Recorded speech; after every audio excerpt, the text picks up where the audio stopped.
Gruppo 25 aprile. Comunicato stampa 11 maggio 2017. A 10 mesi di distanza dalla risoluzione UNESCO del 14 luglio scorso, sindaco e giunta comunale continuano a prendere tempo e cambiare le carte in tavola, alternando proclami generici e marce indietro, senza aver ancora dato una sola risposta concreta ai problemi reali e ai rilievi che potrebbero portare Venezia e la sua laguna nella lista dei siti in pericolo.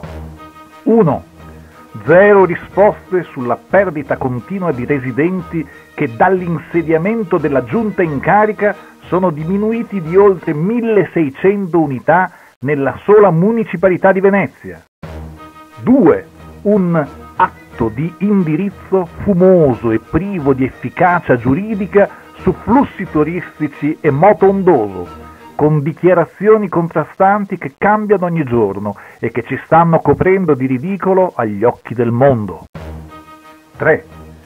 Come risposta al problema delle grandi navi, dopo l'abbandono del progetto Contorta da parte della stessa autorità portuale e dopo che nella risposta iniziale del 1 febbraio veniva indicato l'impresentabile scavo delle Tresse, ora sembra che dal cilindro del prestigiatore uscirà l'ennesimo scavo, presentato come adeguamento di canale esistente, cioè quello del Vittorio Emanuele, che triplicherebbe i tempi di percorrenza e quindi triplicherebbe le emissioni di sostanze nocive rispetto al percorso attuale, il tutto per portarle nella stessa stazione marittima a ridosso delle nostre case.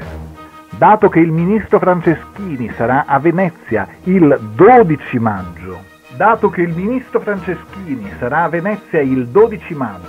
e la risposta definitiva all'UNESCO ha subito l'ennesimo rinvio, la nostra risposta alle varie contraddittorie dichiarazioni che abbiamo appreso a mezzo stampa verrà affidata alle nostre vele, che sventoleranno da finestre e balconi a una conferenza stampa congiunta che si terrà venerdì 12 maggio alle ore 12:30 presso la Scoletta dei Calegheri in Campo San Tommaso.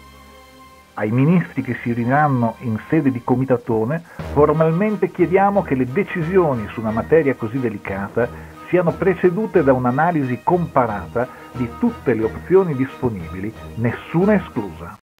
Gruppo 25.